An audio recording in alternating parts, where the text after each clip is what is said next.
అనేక ధ్యానం కొరకు యోహాను సువార్త 7వ అధ్యాయము 18వ వాక్యముని చదవండి.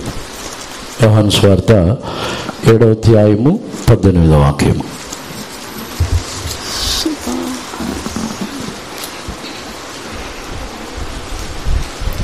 తనంతట తానే బోధించువాడు స్వకీయ మహిమను వెదుకును గాని తన్ను పంపిన వాని మహిమను వెదుకువాడు సత్యవంతుడు, ఆయన యందు ఏ దుర్నీతియు లేదు. He that speaketh of himself seeketh his own glory, but he that seeketh his glory that sent him, the same is true, and no unrighteousness is in him. దేవునికి పరిశుద్ధ నామమునకు స్తోత్రం. ఈరోజు దేవుడు నాకు ప్రేరేపించిన కార్యము ఒక యథార్థమైన జీవితం గురించి, లేకపోతే నమ్మకస్తులని గురించి ఈరోజు దేవుడు నాకు ప్రేరేపించి ఉన్నారు. దేవునికి పరిశుద్ధ నామమునకు స్తోత్రం. యేసు ప్రభు ఆయన తన జీవితంలో ఆయన మిక్కిలి నమ్మకస్తుడుగా ఉన్నారు. ఈ వాక్యములో మనం చదివి ఉన్న కార్యం అదే. ఎవరు నమ్మకస్తులుగా ఉందరు అని ఈ స్థలంలో యేసు ప్రభు తేటగా బయలుపరిచి ఉన్నారు. మనం కూడా అనేక సందర్భంలో సాక్షులు చెప్తాము, నేను నా విషయంలో నమ్మకముగా లేకపోయినా దేవుడు మా ఎడల నమ్మకస్తులుగా ఉన్నారు అని మనము సాక్ష్యం ఇచ్చిస్తున్నాం. నిశ్చయముగా దేవుడు నమ్మకస్తుడుగా ఉన్నారు. దేవుడు ఆయన వాగ్దానములోను ఆయన క్రియల్లోనూ ఆయన మనల్ని కాపాడే విషయంలో, మనల్ని పోషించే విషయంలో, మనల్ని ఆశీర్వదించే విషయంలో ఏమాత్రము కూడా ఆయన మారటము లేదు. ఆయన నమ్మకస్తుడుగానే ఉన్నారు. దేవునికి పరిశుద్ధ నామమునకు స్తోత్రం. కానీ మనము నమ్మకస్తులుగా ఉన్నప్పుడే మన జీవితంలో మనము జీవ కిరీటముని మనం పొందుతున్నాం. ప్రకటన గ్రంథము 2వ అధ్యాయములో మనం చదివినప్పుడు చివరి వరకు అంతవరకు నీవు నమ్మకముగా ఉండుము, అప్పుడే నీకు జీవ కిరీటము అనుగ్రహించబడును అని అపోస్తలుడైన యోహానుకి దేవుడు ఆ స్థలములో బయలుపరుచుతున్నారు. చదవండి. ఇదిగో మీరు శోధింపబడినట్లు అపవాది మీలో కొందరిని చెరలో వేయింపబోచున్నాడు. 10 దినముల శ్రమ కలుగును, మరణం వరకు నమ్మకముగా ఉండుము, నేను నీకు జీవ కిరీటం ఇచ్చేదను. Fear none of those things which thou shalt suffer. Behold, the devil shall cast some of you into prison, that they may be tried, and ye shall have tribulation 10 days. Be thou faithful unto death, and I will give thee a crown of life. దేవునికి పరిశుద్ధ నామమునకు స్తోత్రం. మరణం వరకు నమ్మకముగా ఉండుము, అప్పుడు నీకు జీవ కిరీటం అనుగ్రహించబడును అని దేవుడి ఈ స్థలములో తేటగా చెప్పుతున్నారు. ఒక వ్యక్తి మరణం వరకు దేవునికి నమ్మకముగా జీవించవాలంటే వారిలో కొన్ని విషయములు, కొన్ని స్వభావములు కావాల్సినది ఉన్నది. దాని గురించే ఈరోజు మనము ధ్యానించబోతున్నాం. సాధారణముగా కొంతకాలము మనము మన సొంత జీవితంలో మనము ధ్యానించినట్లయితే, మొట్టమొదటిగా పుట్టిన తర్వాత పిల్లలైన వారు వారి తల్లిదండ్రులకి వారు నమ్మకస్తులై ఉండవలను. రెండవదిగా వారు ఎదుగుతున్న కొలది వారు చదువు విద్యాభ్యాసమునకు వెళుతున్నప్పుడు వారు చదువుతున్న స్థలంలో వారి టీచర్స్ వారికి నమ్మకస్తులుగా ఉండాలి. వారు ఎదిగిన తర్వాత వారు ఉద్యోగములకు వెళ్ళొచ్చినప్పుడు వారికి యజమానులకు వారు నమ్మకస్తులుగా ఉండాలి. వారు వివాహము దేవుని సేవ చేయించినట్లయితే వివాహం చేసుకున్న వారు తన భర్తకి, తన భార్యకి నమ్మకముగా ఉండాలి. వివాహం చేసుకునగా దేవుని సేవ చేయించిన వారు యేసు ప్రభుకు నమ్మకముగా ఉండాలి. ఇలా ప్రతి ఒక్కరు కూడా అక్షరార్థముగా కూడా ప్రతి మనుషులకును దేవునికిను నమ్మకస్తులుగా వారు జీవించి తీరాలి. కానీ మరణం వరకు ఒక వ్యక్తి నమ్మకముగా దేవునికి నమ్మకస్తుడుగా జీవించాలంటే వారి యొక్క జీవితంలో కొన్ని కార్యములను ఎదురు చూచుతున్నారు. దేవునికి పరిశుద్ధ నామమునకు స్తోత్రం. దానిని మొట్టమొదటిగా మనము యోహాను సువార్త 7వ అధ్యాయం ఇక మనము 18వ వాక్యములో చదివినప్పుడు అక్కడ ఎవరు నమ్మకస్తులుగా ఉందరని యేసు ప్రభు తానే చెప్పుచున్నారు. మరొకసారి చదవండి. తనంతట తానే బోధించువాడు స్వకీయ మహిమను వెదుకును గాని తను పంపిన వాని మహిమను వెదుకువాడు సత్యవంతుడు, ఆయన యందు ఏ దుర్నీతియు లేదు. He that speaketh of himself seeketh his own glory, but he that seeketh his glory that sent him, the same is true, and no unrighteousness is in him. దేవునికి పరిశుద్ధ నామమునకు స్తోత్రం. యేసు ప్రభు ఈ స్థలములో ఒక వ్యక్తి నమ్మకస్తుడుగా, తాను సత్యవంతుడుగా, యథార్థవంతుడుగా ఉండవలనంటే ఆయన చెప్పుచున్న ఒక స్వభావం ఏమిటంటే తన్ను పంపిన వాని యొక్క మహిమని వెతుకువాడే సత్యవంతుడు. దేవునికి పరిశుద్ధ నామమునకు స్తోత్రం. మనము దేవునికి అంతవరకు చివరి వరకు నమ్మకస్తులుగా ఉండవలనంటే మన యొక్క జీవితంలో ఉండవలసిన మొదటి కార్యము దేవుని నామ మహిమ కొరకే మనము జీవించాలి. మన జీవితంలో సొంత పేరు కొరకో, సొంత ఘనత కొరకో, సొంత నామము సొంతముగా తన యొక్క పేరు పొగడబడాలి, పేరు హెచ్చింపబడాలి, ఘనత కావాలి, సొంతముగా మర్యాదలు కావాలని కోరుచున్న వారు చివరి వరకు నమ్మకంగా జీవించలేరు. దేవునికి పరిశుద్ధ నామమునకు స్తోత్రం. తమ యొక్క జీవితంలో ఆ పేరు పొందాలని, తనకే మహిమ కావాలని కోరుచున్న వారు ఆ మహిమ వచ్చే అంతవరకు యథార్థముగా నిజాయితీగా ఉంటారు. ఆ మహిమ తొలగిపోయిన తర్వాత మరలా అదే విధమైన ఘనతని, మర్యాదలని పొందు నిమిత్తము ఎలాగైనానో ఆ పేరుని కాపాడుకోవాలని నిజాయితీగా, యథార్థముగా ఉండకుండా వారు అనీతిగా, నీతి లేని వారుగా జీవించేవారుగా మారిపోతారు. ఎందుకంటే వారి యొక్క ఉద్దేశము తమ పేరు కాపాడబడాలి, తమ పేరు పొగడబడాలి. అటువంటి వారు చివరి వరకు నమ్మకముగా ఉండలేరు.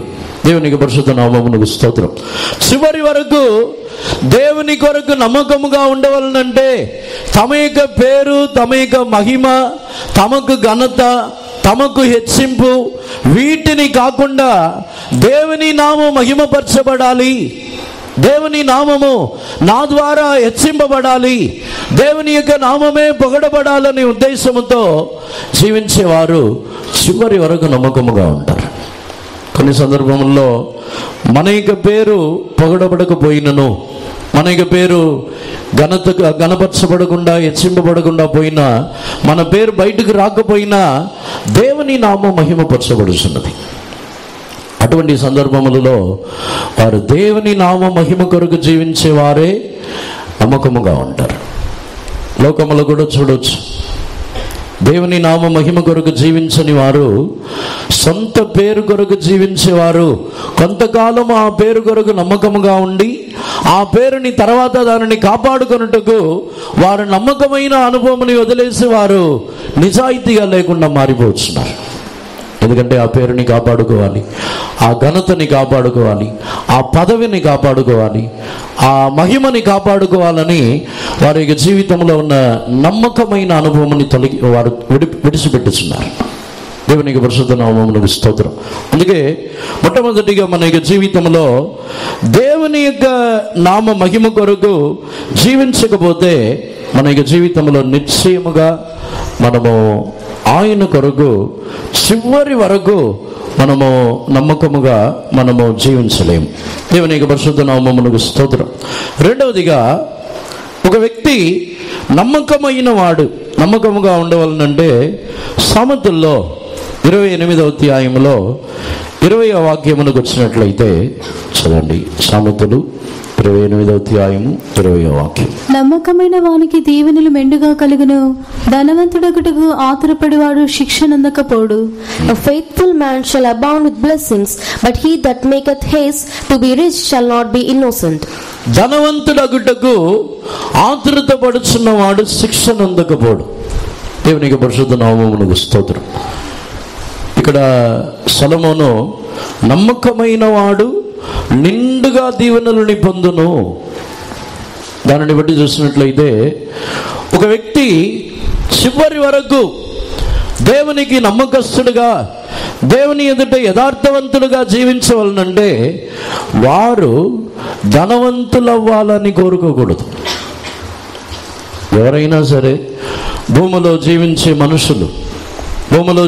మనుషులు మేము బాగా ధనవంతులుగా మారాలి, బాగా అందరికంటే ఐశ్వర్యవంతులుగా, మంచి ఆస్తిపరులుగా, ధనవంతులుగా ఉండాలని కోరుచున్న వారి జీవితంలో చివరి వరకు వారు నమ్మకముగా ఉండలేరు.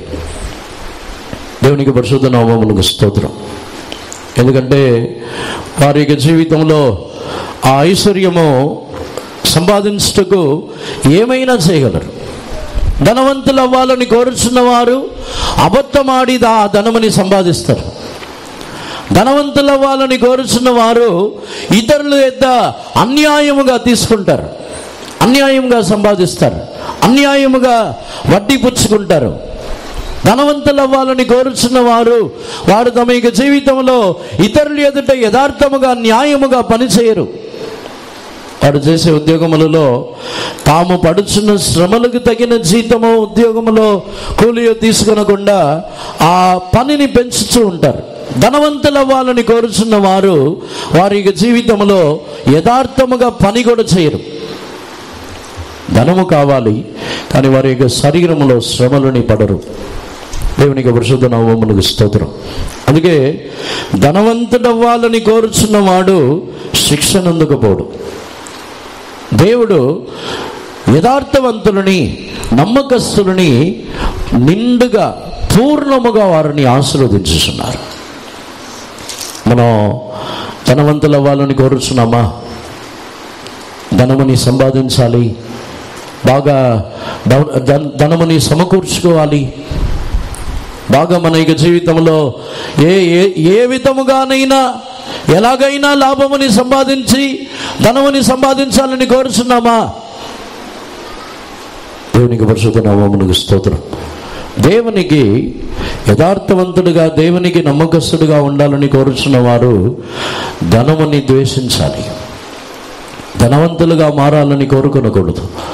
యథార్థవంతులని దేవుడే ఆశీర్వదించుచున్నారు, దేవుడే ఆశీర్వదించుదని నమ్మి యథార్థవంతులుగా జీవించాలి.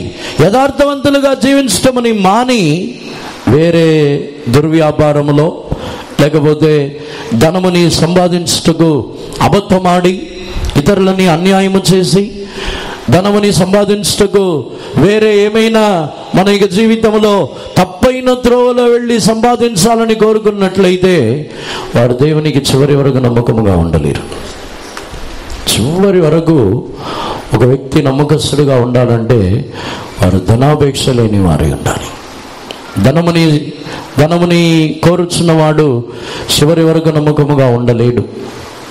ఎలీషా యొక్క పనివాణ్ణి గురించి మనము ధ్యానించి చూసినట్లయితే, గెహాజీ తాను కూడా తన యొక్క యజమానుడికి నమ్మకమైన వ్యక్తి, యజమానుడితోనే ఉన్నాడు. కానీ నయమాను వచ్చి తన యొక్క కుష్ఠరోగం స్వస్థపరచబడి తిరిగి వెళ్ళినప్పుడు తనకు ధనాపేక్ష కలిగి గెహాజీ నయమాను వెంట వెళ్ళి అక్కడ తన యొక్క యజమానుడికి నమ్మకముగా లేకుండా పోయి ఉన్నాడు. కుష్ఠరోగం వచ్చిందని. దేవునికి పరిశుద్ధ నామమునకు స్తోత్రం. ఆత్మీయ జీవితంలో ఒక వ్యక్తి నమ్మకస్తులుగా జీవించాలంటే వారి జీవితంలో నిశ్చయముగా ధనవంతుడిగా మారాలని కోరుకోకూడదు. ధనవంతుడిగా మారాలని కోరుచున్న వారు అన్యాయముగా వచ్చిన వాటిని తీసుకుంటారు, ఉచితముగా వచ్చిన వాటిని తీసుకుంటారు. ధనవంతుడు అవ్వాలని కోరుచున్న వారి యొక్క జీవితంలో దేవుని యొక్క ఆశీర్వాదములు ఉండదు. దేవునికి పరిశుద్ధ నామమునకు స్తోత్రం. అబ్రహాము యొక్క జీవితంలో కూడా అబ్రహాము యొక్క భార్యని బట్టి అబ్రహాముగా అనేక ఆస్తులు ఇవ్వబడి ఉన్నది. అనేక ఆస్తులు అబ్రహాముకి ఇవ్వబడిన తర్వాత ఆ ఆస్తుల ద్వారానే అబ్రహామునకును లోతు యొక్క కాపరులకును జగడం వచ్చింది. అన్యాయముగా, ఉచితముగా వచ్చిన వాటి ద్వారా జగడములు వస్తున్నాయి. అందుకే అబ్రహాము దానికి తర్వాత సొదొమ రాజు, నీవు నీ ఆ ధనముని, బంగారముని, వెండిని నీవు తీసుకో అని చెప్పినప్పుడు అబ్రహాము ఒక నూలు పోగైనని తీసుకొని అంటున్నాడు. దేవుని యందు అందుకే అబ్రహాముని గురించి కూడా రాయబడి ఉన్నది, తాను నమ్మకమైన వాడు. అబ్రహాము మిక్కిలి నమ్మకస్తుడుగా ఉన్నాడని ఆదికాండములో మనము చదువుతున్నాం. అబ్రహాము నమ్మకస్తుడుగా తాను జీవించి ఉన్నాడు. దేవునికి పరిశుద్ధ నామమునకు స్తోత్రం. నా యజమానుడు మిక్కిలి నమ్మకస్తుడని ఎలీసరు చెబుతున్నాడు. దేవునికి పరిశుద్ధ నామమునకు స్తోత్రం. ఈ ఉదయకాలమునందు ఒక నమ్మకమైన జీవితం చేయాలంటే ధనముని సంపాదించాలి, ధనవంతుడిగా మారాలని కోరుకోకూడదు. ధనవంతుడిగా మారాలని కోరుకుంటే దేవునికి ఇష్టం లేని వ్యాపారములన్నీ చేస్తాం. ధనవంతుడిగా మారాలని కోరుకున్నట్లయితే మనము చేయించిన ఉద్యోగము, పని అది దేవునికి ఇష్టమైనదిగా కాకపోయినా చేస్తాం. మనం చేయించిన ప్రతి కార్యములు కూడా దేవునికి ఇష్టమైనదిగా ఉన్నదా లేదా అని తెలుసుకుని జీవించాలి. దేవునికి పరిశుద్ధ నామమునకు స్తోత్రం. కొన్ని ఉద్యోగములు దేవునికి ఇష్టము లేనివి, అన్యాయముగా సంపాదించుతున్న కొన్ని ఉద్యోగములు వచ్చి దేవునికి ఇష్టము లేనివి, వాటిని బట్టి మనము ధనముని సంపాదించాలని కోరుకొని ఆ ఉద్యోగములను వెతుకుచూ వెళ్ళకూడదు. దేవునికి పరిశుద్ధ నామమునకు స్తోత్రం. అటు తర్వాత ఇదే సామెతల్లో మనము చదువుతున్నప్పుడు మూడవదిగా సామెతలు 12వ అధ్యాయము 13వ వాక్యముని చదవండి. సామెతలు 12వ అధ్యాయము 13వ వాక్యం. పెదవుల వలని దోషం అపాయకరమైన ఉరి, నీతివంతుడు ఆపదను తప్పించుకొనును. The wicked is snared by the transgression of his lips, but the just shall come out of trouble. దేవునికి పరిశుద్ధ నామమునకు స్తోత్రం. ఇక్కడ నమ్మకస్తుని గురించి ఒక యథార్థవంతుడు అతని యొక్క జీవితంలో ఎలా ఉన్నాడు, ఎలా ఆ కార్యములో తప్పించుకొనిచున్నాడని 11వ అధ్యాయం 13వ వాక్యం చదవండి. కొండెగాడే తిరుగులాడివాడు పరుల కుట్టు బయట పెట్టును, నమ్మకమైన స్వభావం గలవాడు సంగతి దాచును. A tale bearer revealeth secrets, but he that is of a faithful spirit concealeth the matter. దేవునికి పరిశుద్ధ నామమునకు స్తోత్రం. ఈ రెండు వాక్యములని బట్టి కూడా మనం క్లుప్తంగా తెలుసుకునేవాళ్ళంటే నమ్మకస్తుడి యొక్క నోరు మిక్కిలి శ్రేష్టమైనది. ఒక వ్యక్తి నమ్మకస్తుడిగా ఉండాలంటే తన యొక్క పెదవులని కాపాడుకోవాలి. ఎందుకంటే తన యొక్క మాట ద్వారానే తాను పట్టబడుచున్నాడు. దేవునికి పరిశుద్ధ నామమునకు స్తోత్రం. నమ్మకస్తులుగా జీవించాలని కోరుచున్నవారు మనం మాట్లాడే ప్రతి మాటలో మిక్కిలి జాగ్రత్తగా మాట్లాడవాలి. లేకపోతే దాని ద్వారానే మనం పట్టబడుచున్నాము. ఆ పెదవుల ద్వారానే నీతిమంతుడు వాటిలో నుండి తప్పించబడుచున్నాడు. యథార్థవంతుని గురించి 11వ అధ్యాయం 13వ వాక్యములో మనం చదువుతున్నప్పుడు ఆ యథార్థవంతుడు ఎవరిని గురించి ఎవరికి చెప్పడంట. అట్లా చదవండి. కొండగాడి తిరుగులాడివాడు పరుల కుట్టు బయట పెట్టును, నమ్మకమైన స్వభావము గలవాడు సంగతి దాచును. A tale bearer revealeth secrets, but he that is of a faithful spirit concealeth the matter. నమ్మకమైన వాడు సంగతిని దాచును. దేవునికి పరిశుద్ధ నామమునకు స్తోత్రం. కొండగాడు పరుల యొక్క కార్యములు అన్నిటినీ బయట పెట్టుచున్నాడు. అదే నమ్మకమైన వాడైతే తన యొక్క సంగతులని, వాటి యొక్క ఇతరుల యొక్క సంగతులని దాచుస్తున్నాడు. దేవునికి పరిశుద్ధ నామమునకు స్తోత్రం. దేవునికి చివరి వరకు, దేవునికి అంతవరకు నమ్మకముగా ఉన్నవాడికే జీవకిరీటం. అంతవరకు ఒక వ్యక్తి నమ్మకముగా ఉండవాలనంటే మన యొక్క పెదవులు కాపాడబడాలి. పెదవులు కాపాడబడకుండా ఎవరినో నమ్మకముగా జీవించలేరు. ఒకటి, పెదవుల ద్వారా మనము విస్తారమైన మాటలని మాట్లాడి పట్టబడకూడదు. అదే విధముగా మన యొక్క పెదవులతో ఇతరుల యొక్క కార్యములని అనేకులకి ఇతరులకు చెప్పి నమ్మకస్తులుగా లేకుండా పోకూడదు. దేవునికి పరిశుద్ధ నామమునకు స్తోత్రం. దేవుని యొక్క దృష్టిలో ఇతరుల యొక్క కార్యములని బయట పెట్టుచున్న వారు అందరూ నమ్మకస్తులు కాదు. వాక్యముని బట్టి, పరిశుద్ధ గ్రంథంలో ఉన్న వాక్యముని బట్టి చూసినట్లయితే తమ యొక్క పరుల జోలి లేకపోతే కొండెగాళ్ళు తమ యొక్క ఇతరుల యొక్క కార్యములని ఇతరులకు బయలుపరచుచూ ఉన్నట్లయితే వారిని నమ్మకస్తులుగా దేవుడు ఎంచడం లేదు. నమ్మకస్తులు సంగతులని దాచుచున్నారు. దేవునికి పరిశుద్ధ నామమునకు స్తోత్రం. ఇప్పుడు మన యొక్క జీవితంలో చివరి వరకు మనము నమ్మకముగా ఉండగలమా?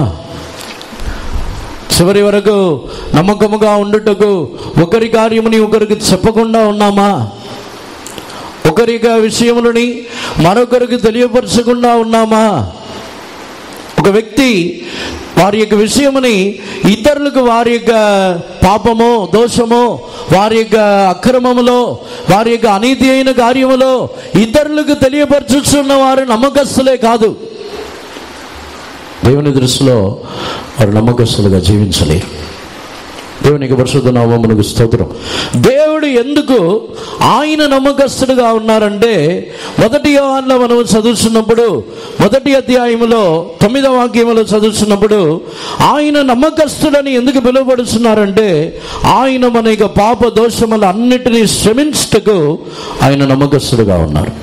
మన పాపములను మనం ఒప్పుకుని ఎడల ఆయన నమ్మదగిన వాడును నీతిమంతుడును గనుక ఆయన మన పాపములను క్షమించి సమస్త దుర్నీతి నుండి మనల్ని పవిత్రులుగా చేయును.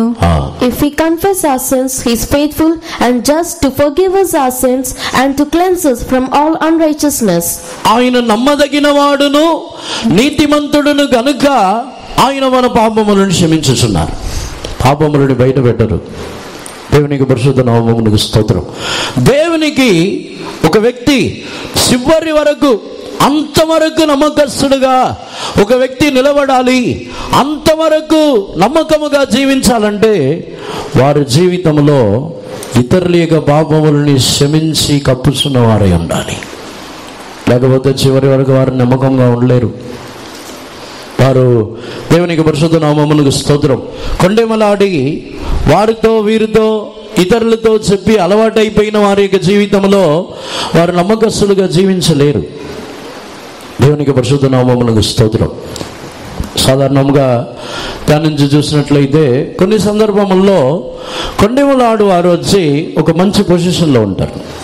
వారిని గురించి వీరిని గురించి ఇతరుల గురించి చెప్పేవారిని ఒక మంచి స్థానంలో పెడతారు వారు. ఎందుకంటే అన్ని విషయాలు చెబుతున్నారని, ఇతరుల గురించి తెలియపరుచుతున్నారని చెప్పి కొండెమలాడు వారు కొన్ని సందర్భముల్లో ఒక మంచి పొజిషన్లో ఉంటారు.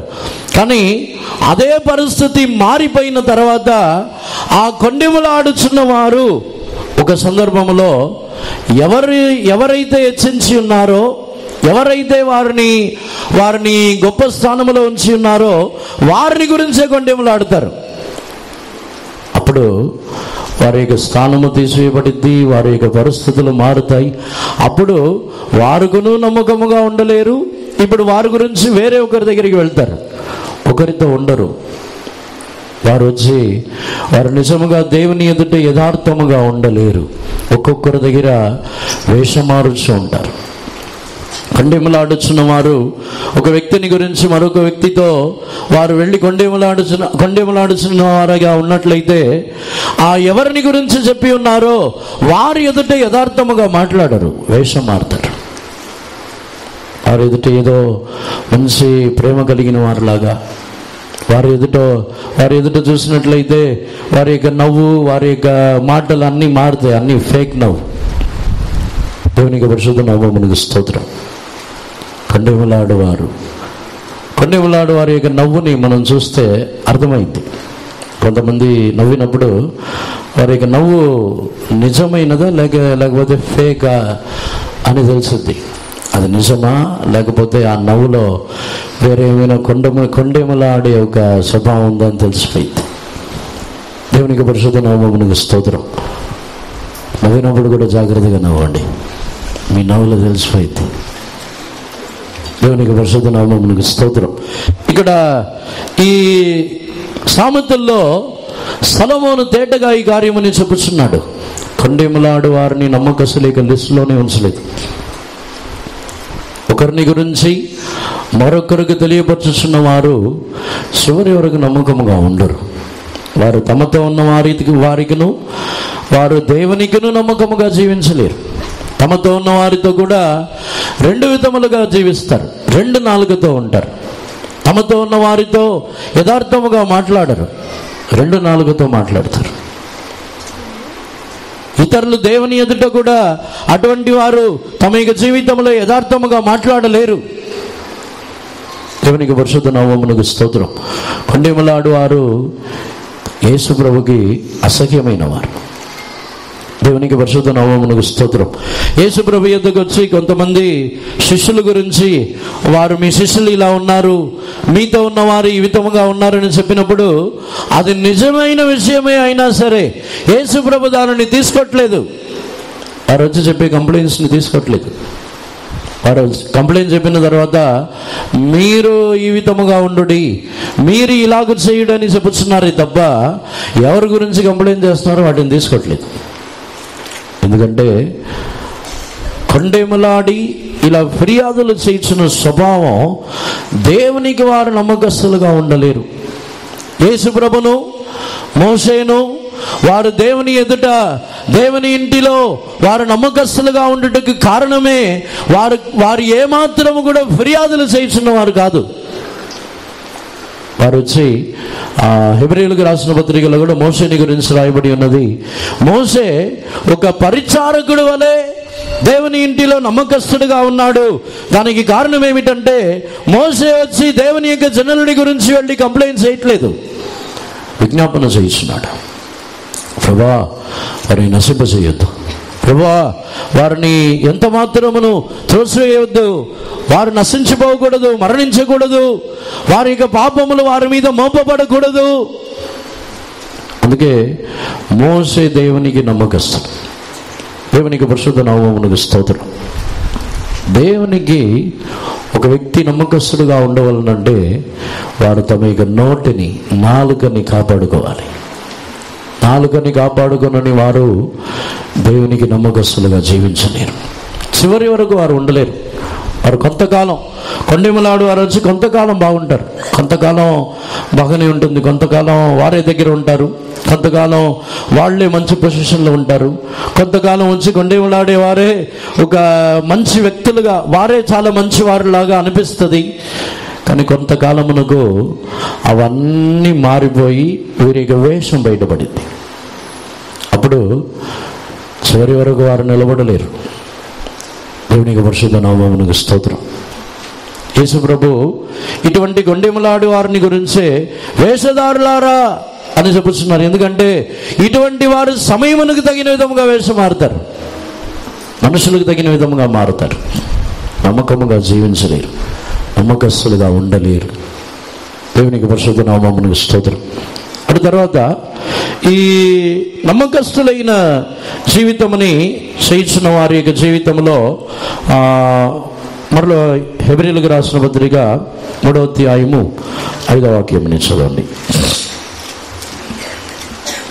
ముందు చెప్పబోవు సంగతులకు సాక్షాత్తముగా మోషే పరిచారకుడై ఉండి దేవుని ఇల్లంతటిలో నమ్మకముగా ఉండెను. And Moses verily was faithful in all his house as a servant for a testimony of those things which were to be spoken after. 6వ వాక్యం కూడా చూడండి.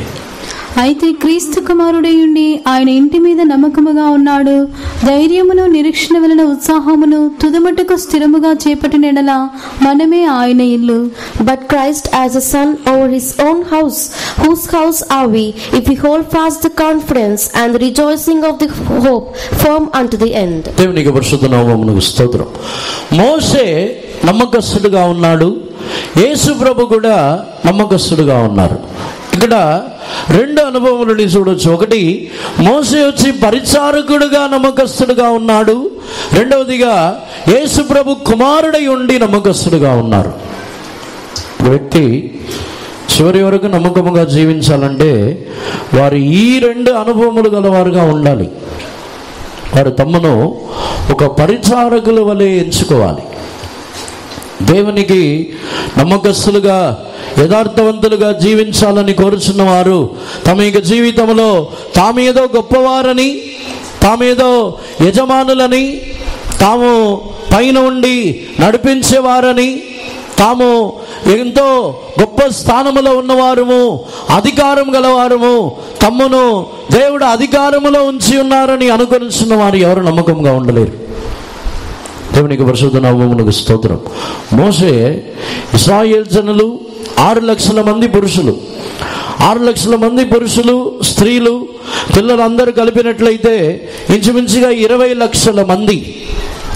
20 లక్షల మందికి ఒకే ఒక నాయకుడు 20 లక్షల మందిని ఐగుప్తులో నుండి తాను బయటికి తీసుకుని వచ్చి కనాన్ దేశమునకు వెళ్ళి చేర్చే వరకు నడిపించుచున్నాడు.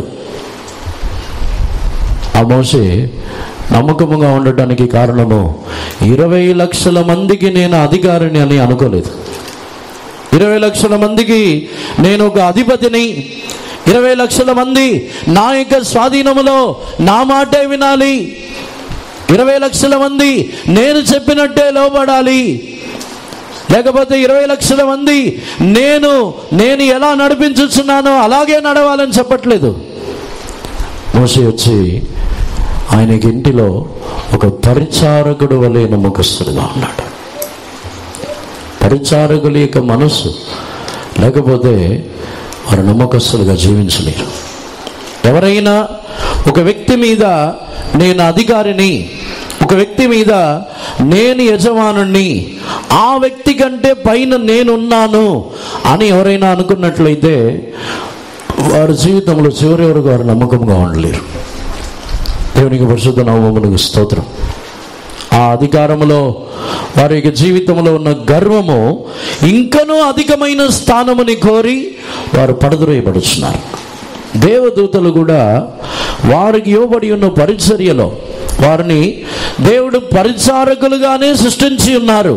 కానీ వారి యొక్క స్థానముని బట్టి వారు తమ యొక్క జీవితంలో ఇవ్వబడి ఉన్న మహిమ, అధికారము, శక్తి, బలము అన్నిటిని బట్టి వారి యొక్క జీవితంలో ఇంకనూ అధికమైన స్థానముని కోరి పడద్రోయబడుతున్నారు.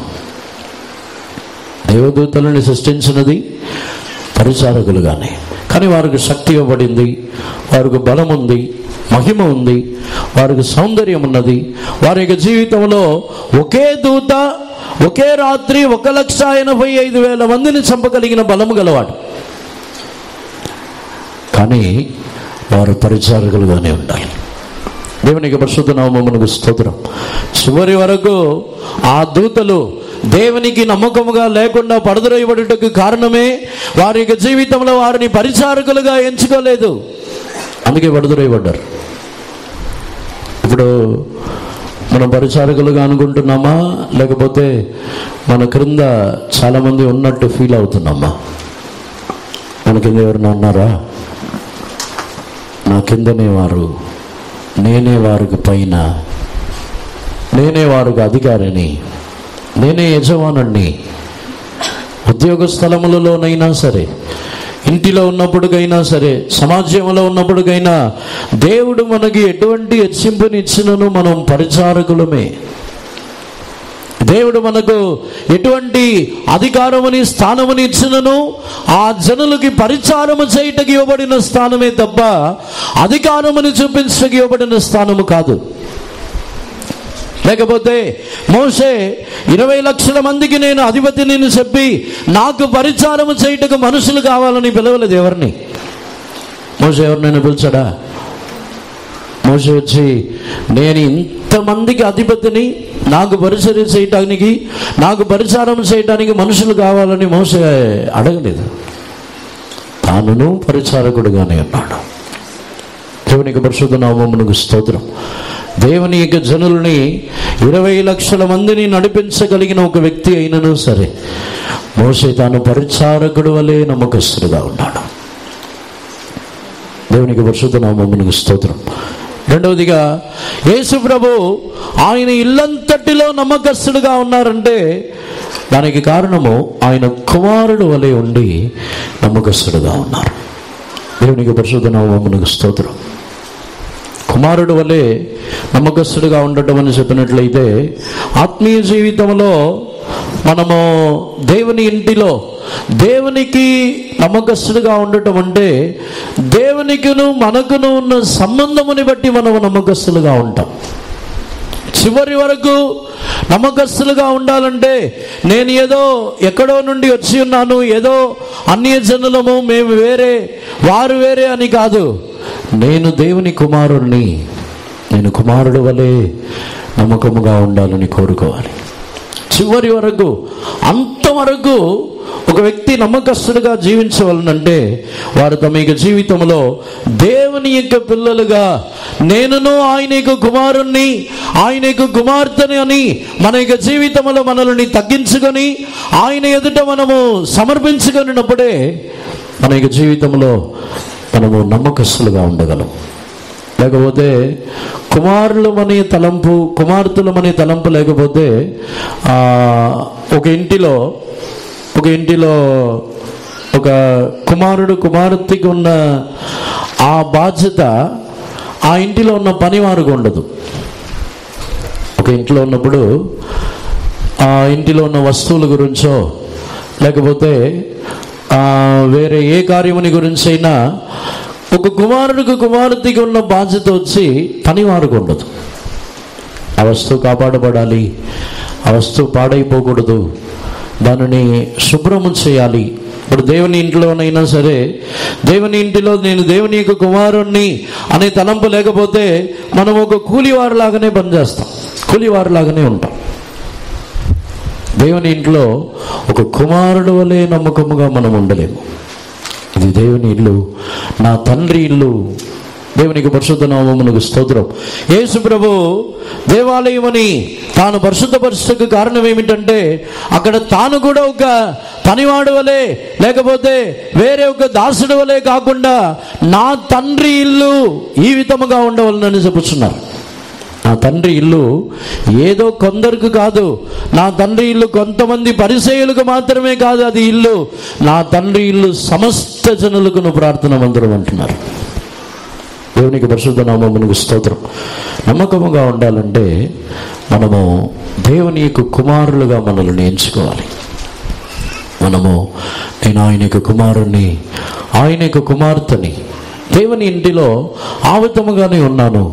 లేకపోతే నేనెందుకు నమ్మకంగా ఉండాలి, నేనెందుకు బాధ్యతగా ఉండాలి, నేనెందుకు ఆ విషయంలో బాధ్యతగా ఈ కార్యముని చెయ్యాలి అని మనం అనుకుంటాం. నాకేమైనా లాభమా అని అనుకుంటాం. కానీ కుమారుడు వచ్చి లాభముని ఎదురు చూడడు. ఒక కుమారుడుగా నమ్మకముగా ఉన్నవారు తమ జీవితంలో వచ్చుచున్న లాభము ఆదాయములను ఎదురు చూడకుండా వారు దేవుని ఎదుట నమ్మకముగా ఉంటారు.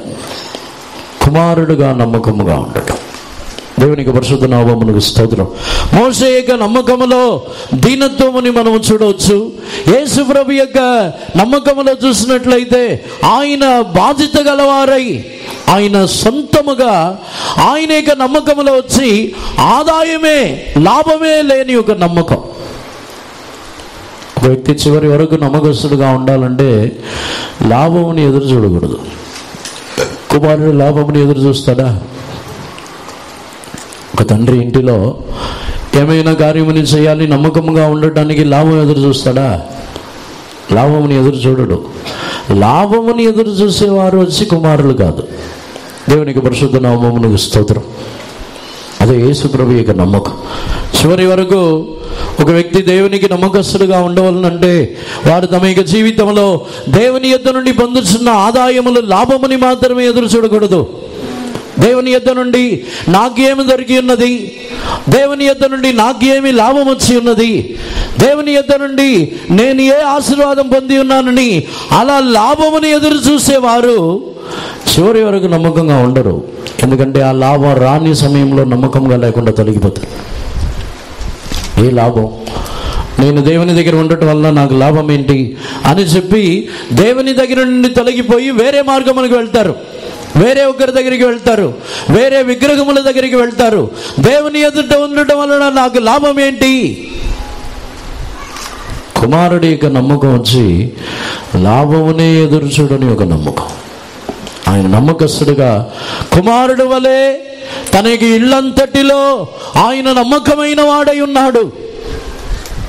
దేవునికి పరిశుద్ధ నామమునకు స్తోత్రం. ఈరోజు మనకి జీవితంలో దేవునికి నమ్మకస్తులుగా ఉండటానికి ఏమైనా లాభమని ఎదురు చూస్తున్నామా? దేవునికి నమ్మకస్తులుగా జీవించుటకు మనం లాభముని ఎదురు చూస్తున్నామా? దేవునికి పరిశుద్ధ నామమునకు స్తోత్రం. ఈరోజు మనకి జీవితంలో కుమారుడు వలె బాధ్యత గలవారై లాభమే ఎదురు చూడని, ఆదాయములు ఎటువంటి మన యొక్క జీవితంలో మనము ఏ విధమైన ప్రతిఫలములని దేనిని ఎదురు చూడకుండా ఒక నమ్మకమైన జీవితముని చేయాలి. అప్పుడే చివరి వరకు నమ్మకంగా ఉంటాం. చివరి వరకు నమ్మకముగా ఉండేది లాభమే ఎదురు చూడని ఒక జీవితం. దేవునికి పరిశుద్ధ నామమునకు స్తోత్రం. తల్లిదండ్రులకు కూడా కుమారులో కుమార్తెలో నమ్మకముగా చివరి వరకు కలిసి ఉండాలంటే ఆ తల్లిదండ్రుల యొద్ద నుండి వేరే లాభముని దేన్ని ఎదురు చూడకూడదు. ఇప్పుడున్న కాలంలో ఇప్పుడున్న కుమారులు కుమార్తెలు వచ్చి ఆస్తులు ఇస్తే బాగానే ఉంటారు, ఆస్తులు ఇవ్వకపోతే వేరేలా ఉంటారు. ఏమైనా వారిని బాగా చూసుకుంటే తల్లిదండ్రులని వీళ్ళు బాగా చూసుకుంటారు, లేకపోతే తీసుకెళ్ళి పక్కన పెడతారు. దేవునికి పరిశుద్ధ నామమునకు స్తోత్రం. ఆత్మీయ జీవితంలో కుమారుల వలె మనం నమ్మకస్తులుగా ఉన్నామా? దేవునికి పరిశుద్ధ నామమునకు స్తోత్రం. చివరిగా ఒక వ్యక్తి తాను నమ్మకస్తుడిగా ఎల్లప్పుడూ నమ్మకస్తుడిగా జీవించవలనంటే లూకాసు వార్తకు మనం వచ్చినట్లయితే 19వ అధ్యాయము 17వ వాక్యము నుండి చదవండి. అతడు బలా మంచి దాసుడా, నీవు ఈ కొంచెంలో నమ్మకముగా ఉంటివి గనుక 10 పట్టణముల మీద అధికారివై ఉండుమని వానితో చెప్పెను. And he said unto him, Well, thou good servant, because thou hast been faithful in a very little, hast thou authority over 10 cities. మత్తయి సువార్త 25వ అధ్యాయము 24వ వాక్యము నుండి చదవండి. తరువాత ఒక తలాంతు తీసుకుని వాడును వచ్చి, అయ్యా, నీవు విత్తని చోట కోయివాడును చల్లని చోట పంట కూర్చుకుని వాడునైనా కఠినుడమని నేను ఎరుగుదును. కనుక నేను భయపడి వెళ్ళి నీ తలాంతును భూమిలో దాచిపెట్టి తిని, ఇదిగో నీది, నీవు తీసుకునమని చెప్పెను. 26వ వాక్యం. అందుకు అతని యజమానుడు వానిని చూచి, సోమరువైన చెడ్డదాసుడా, నేను విత్తని చోట కోయివాడను చల్లని చోట పంట కూర్చుకుని వాడనని నీ వెరుగుదువా? 26 మాత్రం. His Lord answered and said unto him, Thou wicked and slothful servant, thou knewest that I reap where I sow not, and gather where I have not strawed. దేవునికి పరిశుద్ధ నామమునకు స్తోత్రం. ఇక్కడ యజమానుడు నమ్మకమైన దాసుడా అని పిలుచుచున్నది ఎవరినంటే, తాను ఇచ్చిన వాటిని, తాను ఇచ్చిన తలాంతునో, తాను ఇచ్చిన ఫలమునో, ఏదైనా సరే తాను ఇచ్చిన వాటిని దానిని ప్రయోజనపరుచుకొని ఇంకనూ అధికముగా దానిని అభివృద్ధి చెందించిన వానినే నమ్మకమైన వాడిని అంటున్నాడు. సోమరిని నమ్మకస్తుడని చెప్పట్లేదు, చెడ్డదాసుడా అని చెప్పుచున్నాడు. దేవునికి పరిశుద్ధ నామమునకు స్తోత్రం. చివరి వరకు అంతవరకు నమ్మకముగా ఉండవాలంటే మనలో ఉన్న సోమరితనం తొలగిపోవాలి. ఒక వ్యక్తి దేవునికైనా మనుషులకైనను, ఒక వ్యక్తి తనకి యజమానుడికైనను, లేకపోతే తనకి భార్య భర్తకి తల్లిదండ్రులకి పిల్లలకి అందరికీ నమ్మకముగా తాను జీవించాలంటే తాను సోమరి అయి ఉండకూడదు. సోమరులైన వారు నిశ్చయముగా ఎవరికూ నమ్మకముగా ఉండలేరు. మనము సోమరులుగా ఉన్నట్లయితే దేవునికి కూడా మనం చివరి వరకు నమ్మకముగా ఉండలేము. దేవుని యొక్క సన్నిధానమునకు వచ్చే విషయంలో, దేవుని స్తుతించే విషయంలో, మనము దేవుని కొరకు శ్రమపడే విషయంలో, దేవుని కొరకు మెలకుగా ఉండే విషయంలో, దేవుని కొరకు త్యాగము చేసే విషయంలో, మన యొక్క జీవితంలో సోమరులుగా ఉంటే మనము నమ్మకముగా ఉండలేము. దేవునికి పరిశుద్ధ నామమునకు స్తోత్రం. సోమరులైన వారు తమ యొక్క పిల్లలకు కూడా నమ్మకముగా ఉండలేరు. తాము ప్రయాసపడి సోమరులుగా కాకుండా ప్రయాసపడి పని చేయని వారు తమ యొక్క పిల్లల్ని దరిద్రులుగా మార్చుతున్నారు. పిల్లలైనను వారు సోమరులుగా ఉన్నవారు తమ యొక్క తల్లిదండ్రులకు వారు నమ్మకముగా ఉండరు. సోమరులైన వారు తమ యొక్క ఏ విషయంలోనైనా వారు నమ్మకస్తులుగా జీవించలేరు. ఈరోజు మన యొక్క జీవితంలో మనం దేవుని ఎదుట నమ్మకస్తులుగా ఉన్నామా? అందరిని కూడా కన్నులు మూసుకున్నదాము. ఆత్మలో ప్రేరేపణ కలిగినట్లయితే మోకాల మీద నిలబడి ఒక నమ్మకమైన జీవితముని చివరి వరకు చేయడానికి మన జీవితంలో దేవుడు మనకు కృప ఇవ్వాలి. చివరిలో మనం ధ్యానించిన ప్రకారముగా సోమరితనము మన జీవితంలో మనల్ని నమ్మకముగా జీవించనివ్వదు. ఆ వ్యక్తి సోమరిగా ఉండి తనకి ఇవ్వబడిన వాటిని దాచిపెట్టి ప్రయోజనపరచుకొనకుండా ఉన్నాడు. మనం ఏదేదో వరములు, కృపలు, తలాంతులని ఆ కార్యములని ధ్యానించటం కాదు. మనకి ఇవ్వబడినది ఒకే ఒక జీవితం. మనకి ఇవ్వబడి ఉన్న ఈ ఒకే ఒక జీవితముని ఎంతగా మనం ప్రయోజనపరచుకొనుచున్నాం? ప్రయోజనమైన వాటిని చేయుచున్నామా? సోమరితనముగా ఈ ఇవ్వబడిన ఒకే ఒక జీవితముని నిద్రపోవచ్చు గడుపుచున్నామా? ఇవ్వబడిన ఒకే ఒక జీవితముని వ్యర్థమైన వాటిని చూచుచు, వ్యర్థమైన వాటి కొరకు పరిగెత్తుచు, వాటి కొరకు మనము సమయముని వ్యర్థముగా గడుపుచున్నామా? లేకపోతే ఏదో ధనముని సంపాదించవలనని దాని కొరకే ప్రయాసపడుచున్నామా? నిత్యమైన కార్యములని చేయుచున్నామా? మనకు ఇవ్వబడిన ఒకే ఒక జీవితం ఇది. ఈ జీవితమునకు ప్రతిఫలముగా దేవుడు మనకు నిత్య జీవముని ఇవ్వగలరా? దేవుడు మనకు నిత్య జీవముని ఇవ్వగలిగిన జీవితమనే చేయుచున్నామా? సోమరితనముగానే ఉన్నామా? ఒకవేళ నిత్య జీవముని దేవుడు మనకిచ్చినట్లయితే ఈ సోమరులైన మనము ఏం చేయగలం? ఒకవేళ నిత్య జీవము, పరలోక రాజ్యములో నిత్యముగా దేవుని స్తుతించాలి అనే పరిస్థితి మనకి ఇవ్వబడినట్లయితే సోమరులైన మనకిస్తే మనం చేయగలమా? చేయలేము. అందుకే మనకి సోమరితనం తొలగిపోవాలి.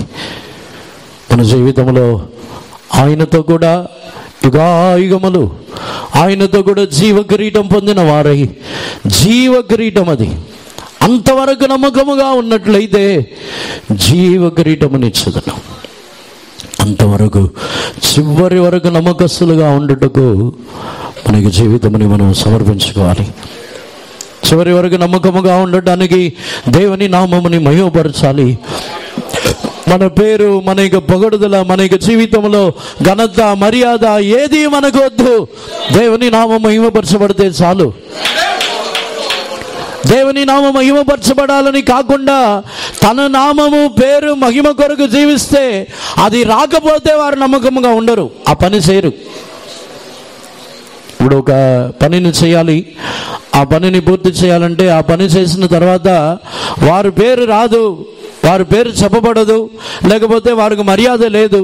ఎంత కష్టపడి సేవ చేసినా, పని చేసినా వాళ్ళకి మర్యాద లేదంటే ఆ పనిని వారు తిరిగి చేయరు. ఎందుకు చేస్తే ఏంటి, వాళ్ళని మర్యాద లేదు, ఏమీ లేదు, ఘనత లేదు, వారు నమ్మకంగా ఉండరు, వారికి ఇచ్చిన పనిని చెయ్యరు. ఎందుకంటే వారు తమ యొక్క ఘనతని వారు కోరుకొనుచున్నారు.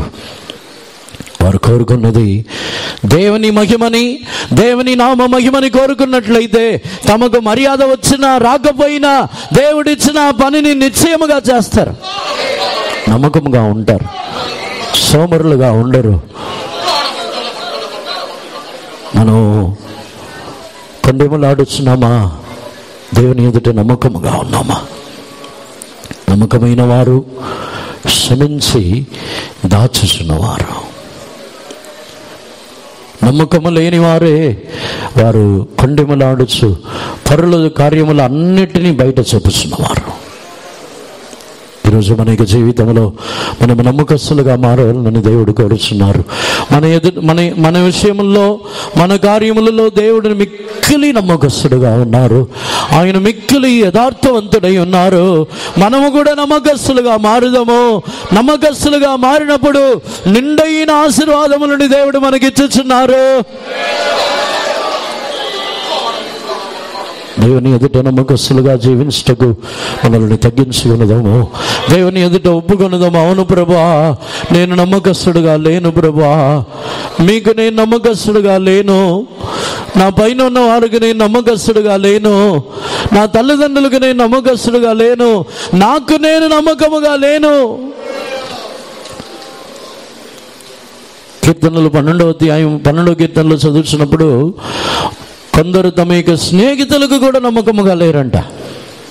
చదవండి 12వ కీర్తన 1వ వాక్యము. యెహోవా నన్ను రక్షింపుము, భక్తి గల వారు లేకపోయిరి, విశ్వాసులు నరులలో నుండకుండా గతించిపోయిరి. తర్వాత వాక్యం చదువు. అందరూ ఒకరితోనొకరు అబద్ధములాడుదురు, మోసకరమైన మనసు గల వారై ఇచ్చకములాడు పెదవులతో పలుకుదురు. ఇంగ్లీష్ లో Help Lord, for the godly man seetheth, for the faithful fail from among the children of men. They speak vanity everyone with his neighbor, with flashing lips and with a double heart do they speak. తమ యొక్క పొరుగు వారితో తమ యొక్క స్నేహితులతో కూడా అబద్ధం ఆడతారంట. ఇచ్చకపు మాటలతో మాట్లాడతారు. మన తల్లిదండ్రులకు నమ్మకంగా ఉన్నామా? మన స్నేహితులకైనా నమ్మకంగా ఉన్నామా? మనతో ఉన్నారు మన స్నేహితులు అని చెప్పుకుంటాం, వారికైనా నమ్మకముగా ఉన్నామా? దేవుని ఎదుట నమ్మకముగా ఉండటకు మనల్ని తగ్గించగలము. దేవునికి మనం నమ్మకముగా ఉండాలి. దేవుని ఎదుట నమ్మకస్తులుగా మనం మార్చబడాలి. దేవుడు అటువంటి కృపని మనకి ఇవ్వాలి. ఒప్పుకుందాం, ప్రభువా నేను నమ్మకస్తుడుగా ఇంతవరకు నేను జీవించలేదు, ఇక మీదటనైనా చివరి వరకు నేను నమ్మకముగా ఉండుటకు నాకు కృప ఇవ్వండి ప్రభువా అని దేవుని అడగండి. హల్లెలూయా, హల్లెలూయా, హల్లెలూయా, హల్లెలూయా. ఆమేన్.